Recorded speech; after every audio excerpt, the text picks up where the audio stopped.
तो hello friends, कैसे हो आप सब। और आई होप सब बढ़िया होगे। तो हम लेकर आए हैं हाइड्रोलॉजी का सिलेबस के साथ आपका एक कंप्लीट नोट्स, जो कि आप फास्ट ट्रैक बोल सकते हो। और फास्ट ट्रैक के कोर्स में हम आपको पूरी कोर्स की एक ब्रीफ इंट्रोडक्शन और ब्रीफ डिस्क्रिप्शन देंगे सबकी। तो चलिए देखते हैं हाइड्रोलॉजी। तो हम लोग बेसिक बेसिक ही देखेंगे शुरू में, क्योंकि आपको समझ में आए। अब देखो, हाइड्रोलॉजी अगर हम बात करते हैं, ठीक है, क्या बात करते हैं हाइड्रोलॉजी की। तो हाइड्रोलॉजी क्या है? तो hydrology is the branch of earth science. क्या है? Earth science which deals with occurrence और distribution and circulation of water within the earth and its atmosphere. अब कहता क्या है कि हाइड्रोलॉजी जो है अर्थ साइंस का ब्रांच है, ठीक ना, अर्थ साइंस का ब्रांच है जो कि डील करता है किसके? ऑकरेंस पे, ठीक है, और डिस्ट्रीब्यूशन का और सर्कुलेशन किसका? वाटर का क्या सोर्स है, ठीक है, कहाँ कहाँ कितना डिस्ट्रीब्यूट हो रहा है पानी हमारा, ठीक है, कहाँ कहाँ सर्कुलेट हो रहा है हमारा, किस पे? अर्थ पे और हमारे एटमोसफियर पे। तो यही तो हमारा हाइड्रोलॉजी होता है। तो हाइड्रोलॉजी का क्या हुआ definition? Hydrology is the branch of earth science which deals with occurrence, distribution and circulation of water within the earth and its atmosphere. अच्छा, ये जो आपको डायग्राम है, ये डायग्राम हम बनाएंगे आपको और क्लियर करेंगे, लेकिन अभी इसको आप बस ऐसे ही देख लें, ठीक है। अच्छा, अब हम लोग क्या बोलते हैं कि यहाँ से हम लोग देखेंगे कुछ इंपॉर्टेंट टर्म्स है हाइड्रोलॉजी की, और देख लेते हैं हम लोग।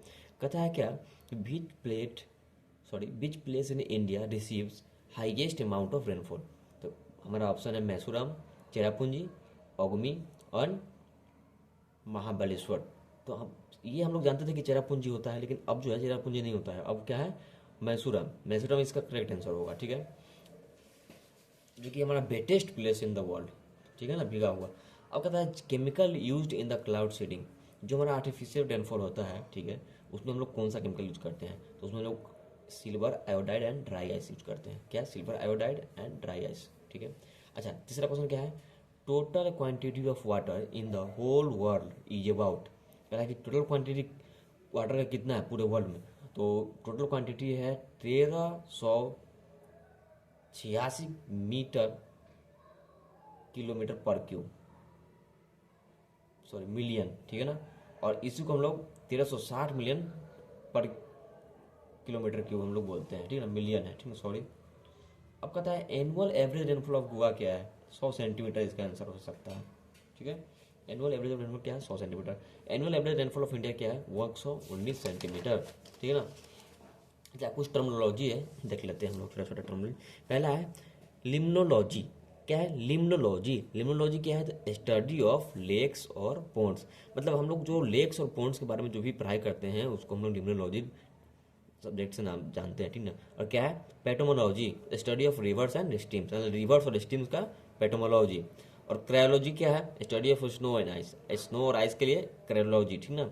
और क्या है? स्टडी ऑफ ओशन के लिए क्या है? ओशिनोलॉजी और ओशिनोग्राफी, यानी ओशनियोलॉजी और ओशनियोग्राफी क्या है? स्टडी ऑफ ओशियंस के लिए, ठीक है ना।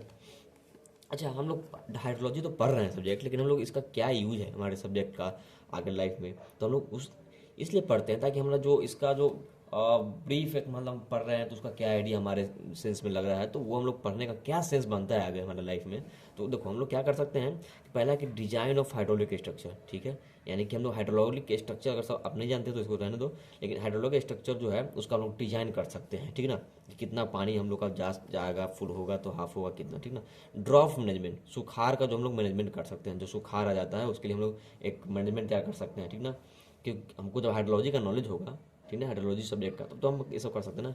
अब क्या है? Hydro electric power generation.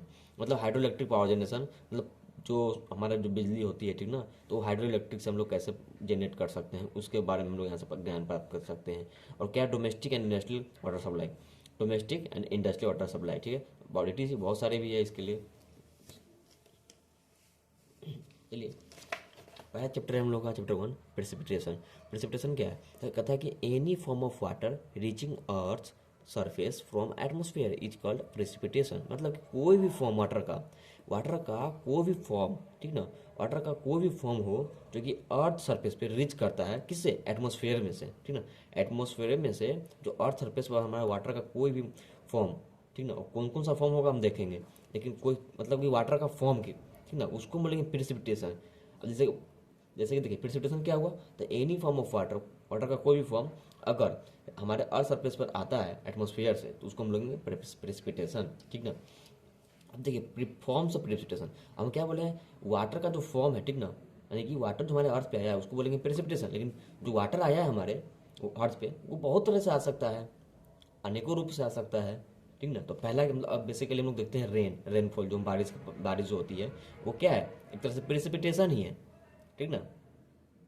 बारिश जो होता है हम लोग जो बोलते हैं वो क्या है, एक तरह से प्रेसिपिटेशन है, बस वो जो रेनफॉल के फॉर्म में आता है। अब रेनफॉल कब बोलेंगे, ड्रिजल कब बोलेंगे, स्नो कब बोलेंगे, उसके लिए सब टेक्नोलॉजी डिफाइन है, बस आगे देखते रहिए आप लोग। तो क्या है, rainfall, drizzle, snow, hail, glaze, sleet, dew, fog, mist and frost, ये सब क्या है, प्रेसिपिटेशन का टाइप है। मतलब ये सब वाटर का ही फॉर्म है जो कि हमारे एटमॉस्फेयर से अर्थ पे आते हैं, ठीक ना। अब देखो पहला हम लोग देखते हैं रेनफॉल, क्या है पहला प्रेसिपिटेशन का टाइप, रेनफॉल। रेनफॉल क्या होती है, देखिए तो रेनफॉल को कब हम लोग बोलेंगे कि रेनफॉल है और कब बोलेंगे ड्रिजल है। रेनफॉल बोलने का एक कंडीशन है, वो कंडीशन क्या क्या है, sorry, size of water droplet, size of water droplet greater than 0.5 mm and less than 6 mm। जो हमारा वाटर ड्रॉपलेट का साइज है, ठीक ना, ये जो साइज है इसका साइज जो है 0.5 mm से, ठीक ना, बड़ा होना चाहिए, बट लेस देन किससे, 6 mm से होना चाहिए। मतलब 6 mm से कम और 0.5 mm से ज़्यादा अगर है वाटर ड्रॉपलेट का साइज डायमीटर, ठीक ना, तो उस ड्रॉपलेट को हम लोग बोलेंगे क्या, रेनफॉल, ठीक ना, रेनफॉल, ठीक है, रेनफॉल, ठीक है। चलिए अब इसका रेनफॉल जो है इसको हम लोग मेजर करते हैं किसमें, इंटेंसिटी। इंटेंसिटी ऑफ रेनफॉल को हम आई से डिनोट करेंगे, ठीक ना, ठीक है, आई से डिनोट करते हैं मतलब कि इंटेंसिटी को, और इसका यूनिट जो होता है mm पर आवर और सेंटीमीटर पर आवर और mm पर डे और सेंटीमीटर पर डे, ये सब इसका यूनिट हम लोग ले सकते हैं, ठीक ना। अब कहने का मतलब इसको हम समझते हैं इंटेंसिटी का क्या है मतलब। अब देखिए इंटेंसिटी का क्या हुआ मतलब कि इंटेंसिटी यानी कह रहे हैं कि हम लोग मान लीजिए कि 1 घंटा में, मतलब हमारा जब बारिश हुआ है 1 घंटा में 2 सेंटीमीटर बारिश हुई है। ये 2 सेंटीमीटर क्या दिखा रहा है, ये 2 सेंटीमीटर दिखा रहा है कि बारिश कितना डेप्थ हुआ है, ठीक ना, कितना डेप्थ तक हुआ है, ये क्या है, 2 डेप्थ दिखा रहा है, ठीक ना। और ये 1 आवर क्या है, ये टाइम हमारा है, ठीक है ना। मतलब कि 1 आवर जो है बारिश हुई है तो 2 सेंटीमीटर तक हमारा बारिश पानी जम गई है, ठीक ना। यानी कि 1 घंटा में 2 सेंटीमीटर बारिश हुआ है, ठीक ना। अब देखिए इसका यूनिट हम लोग कैसे लिखेंगे, देखिएगा।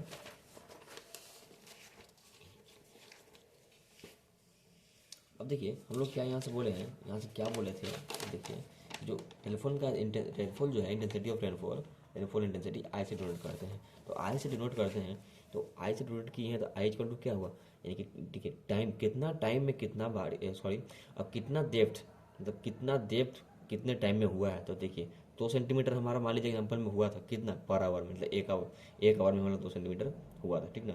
ये हम लोग एग्जाम्पल लिए, ठीक ना। तो इस लिखने का डिनोट करने का ये तरीका हुआ इंटेंसिटी को, ठीक ना। तो इंटेंसिटी को अब यहाँ से फॉर्मूला लिख सकते हैं, क्या होता है, I equal to intensity equal to, ऊपर में क्या है, बारिश से पानी कितना सेंटीमीटर हुआ है, डेप्थ बता रहा है, तो डेप्थ ऑफ रेनफॉल, ठीक ना, पर आवर मतलब आवरली चल रहा है, ठीक ना। तो टाइम ड्यूरेशन ऑफ रेनफॉल, कितना टाइम लगा है, ठीक है।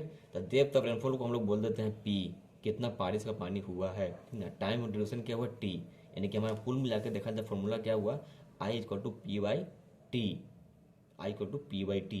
इसी को हम लोग आगे लिखे हैं delta P upon delta T, यानी change in rainfall upon change in time, ठीक है। और इसी को D P by D T लिख दिए हैं, ठीक है, कोई दिक्कत नहीं होना चाहिए यहाँ तक, ठीक है। अब देखिए I equal to P by T हो गया, और इसी को हम लिख सकते हैं अगर रेनफॉल निकालना होगा और डेप्थ ऑफ रेनफॉल निकालना होगा, कितना बारिश हुआ है, तो हम लोग की इंटेंसिटी, आई क्या है, इंटेंसिटी इनटू टाइम।